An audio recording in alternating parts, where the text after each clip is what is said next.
I don't know if you saw, we're sending over a THAAD anti-missile system and approximately 100 U.S. troops to man this system. And I was looking up this system in the internet. You know, if you look on Western media, it says it's the most advanced, the best defense system in the world. Hmm. Do you know, and can you speak on anything about, do you know much about the system, the efficacy, like if it's any good? Have we seen it in action before? Because Well, it's we not no, we used in. really haven't, so we don't know, in fact, how good it is.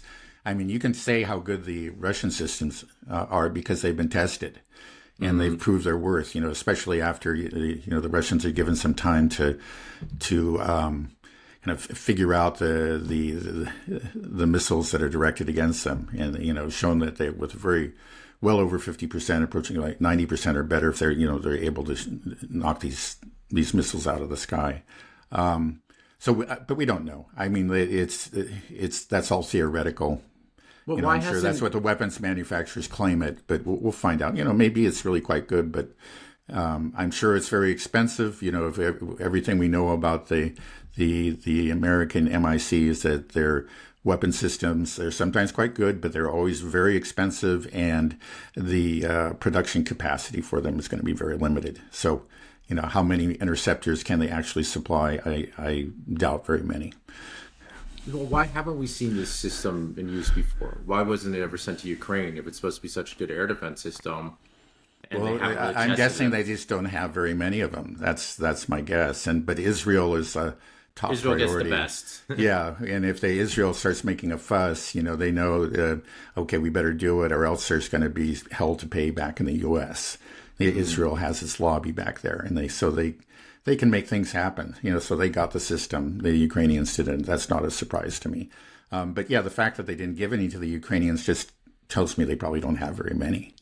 Mm. I think that they were actually used in East Asia. That's where they've been. That it was actually something developed in response to the Korean missile threat, something for South Korea and Japan. Mm. Okay. Well, I mean, this that missile system, then you think would be a pretty high priority target for Israel. I mean, not Israel, Hezbollah and Iran, right? If they are going to do another, if Iran's going to do another attack, I imagine they're going to try to target this system. I mean, that's what we saw Russia do. Hmm. All of our Patriot batteries, they located them and they just took them out with Kinjals, hypersonics. So do you think Yeah, no, I that's don't. Yeah, I don't know how easy that will be for Iran. I should actually tell you, I watched a very, very interesting video. It was on Daniel Davis Deep Dive. It was a presentation made by Theodore Postel, who was a professor emeritus from MIT, and I think you could legitimately claim, at least like in the Western world, he may be the leading expert on missiles. mm, And he did a very close analysis of the recent Iranian strike on the Nevatim air base. And, he actually, okay, what he found by looking at the pattern of impacts.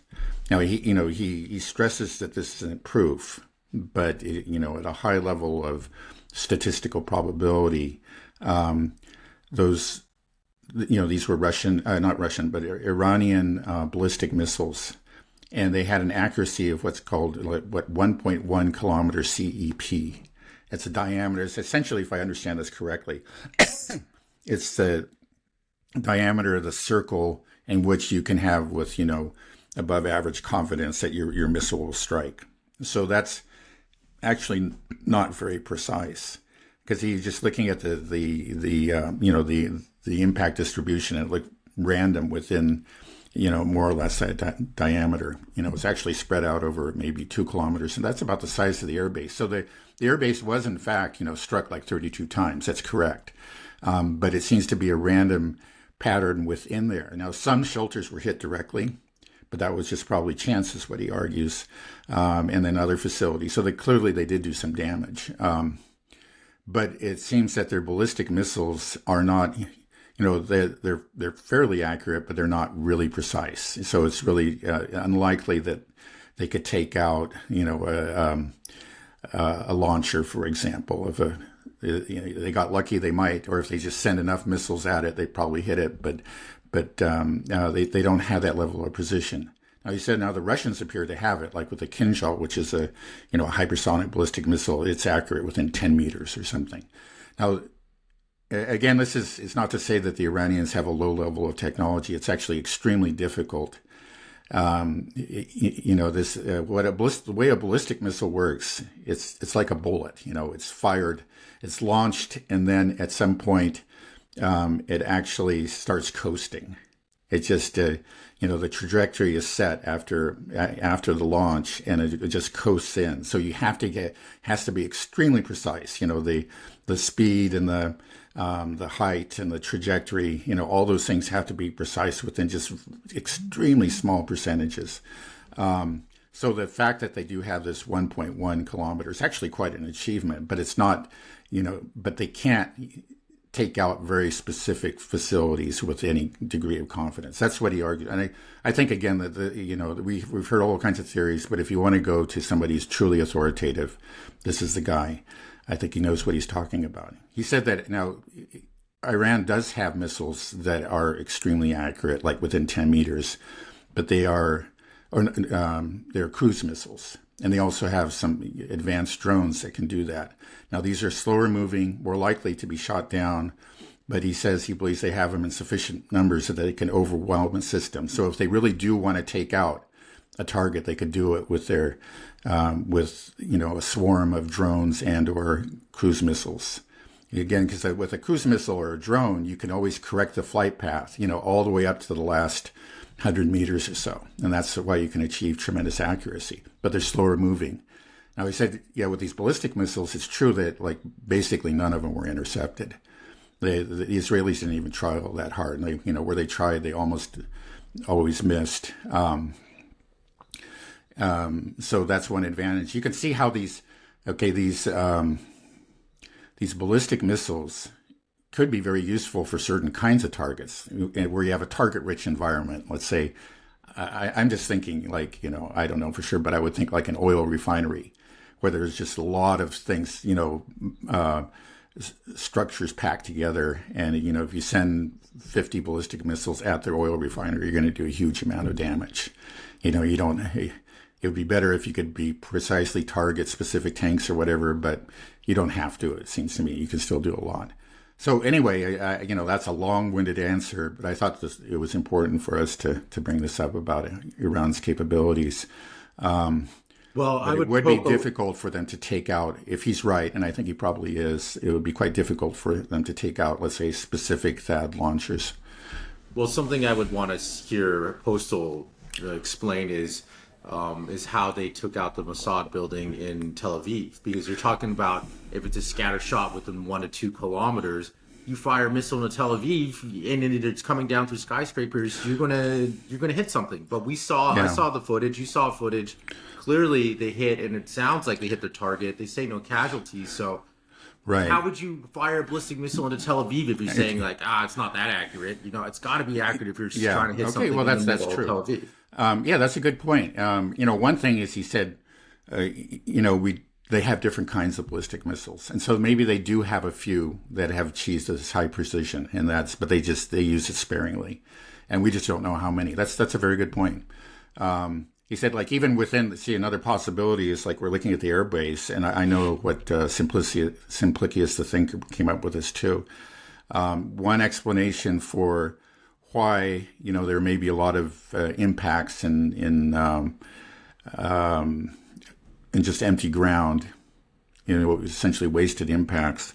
It could be that there was a mix of different kinds of missiles that were sent there, and Theodore Postel said this is possible too.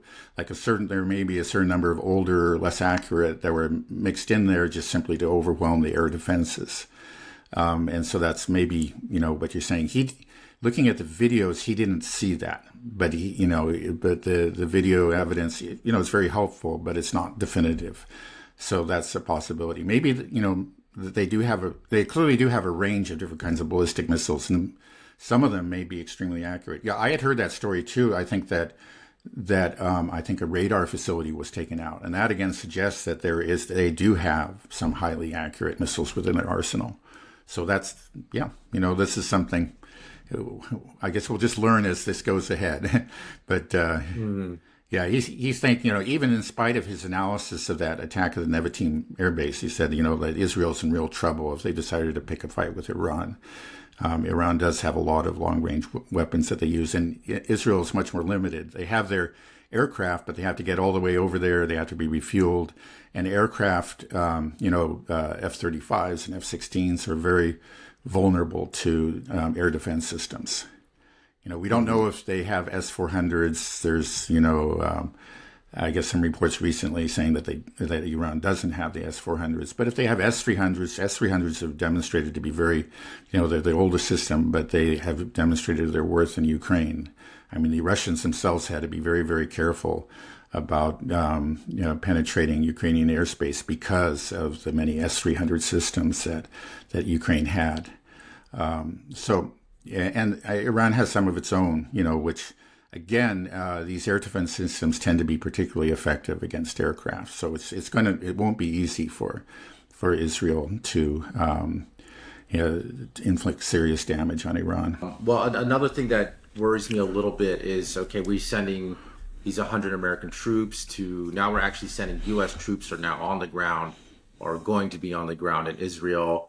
When they're operating the system, I'm worried that this system could get targeted and then American troops can get killed. Do you think this is a potential tripwire for Sure. America? And I wouldn't be surprised at all if that's what the Israelis are hoping for. It's crazy. Yeah. And I'm always worried about a potential false flag even. I don't know, but maybe they don't give the heads up so much on some type of, potential attack. No, I think that's certainly possible. Right. Who knows, maybe you just said, well, we'll just kind of, well, I imagine the THAAD system can defend itself up to a point, but but it's like any system is limited, and I'm sure it relies on to a great extent on the Israeli systems. It's supposed to be interlocking. And if for some reason there's a malfunction, right, in the David sling or the arrow system, it just says Iranian missiles are coming in towards the THAAD, well, accidents do happen, right?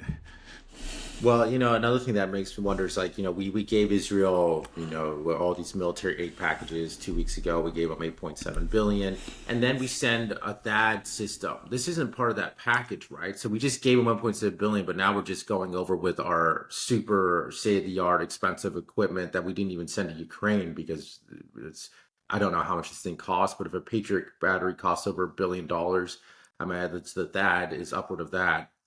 If it gets destroyed, that's just, it's not out of that 8.7 billion we gave to Israel, right? That's just something really separate. This is just now an additional, probably, loan program or whatever.